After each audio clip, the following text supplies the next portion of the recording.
there's one thing to be said about director Gary Rydstrom's Strange Magic.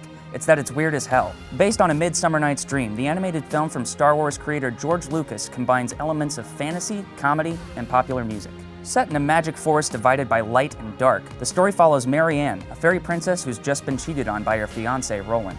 With a new outlook on life, she decides to forget love altogether, unlike her sister Dawn, who can't stop talking about her potential suitors. Meanwhile, in the dark forest, a tyrannical bog king wants to eradicate love forever by destroying rare flowers used to create love potions. However, the evil ruler's plan is quickly foiled by a scrappy young elf named Sunny, which leads to a series of romantic mix-ups. If this synopsis sounds vague to you, that's because it is. In fact, the whole movie is pretty murky story-wise. Strange Magic is a broad and cumbersome tale with no real journey in place, and that's just one of many reasons why the movie doesn't work. Perhaps obviously, the film tries to capture the charming feel of other fantasy films like Labyrinth and The Dark Crystal, and occasionally it succeeds. That's not to mention the film's unique style, brought to life by Lucasfilm Animation. Usually though, Strange Magic is too busy stringing together its numerous songs to pay off any of the storylines it sets up.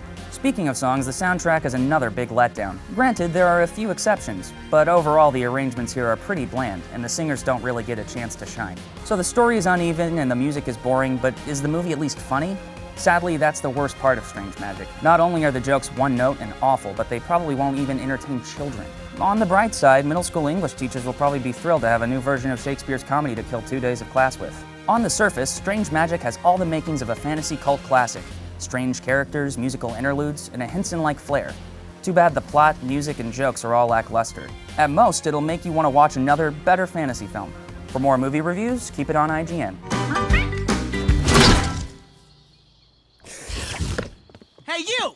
No, not you, Lizzie. The little thing inside. We caught you, fair and square. Hand it over. Oh, yeah, sure. Go ahead and think. I'll just wait for you at the other end of the lizard.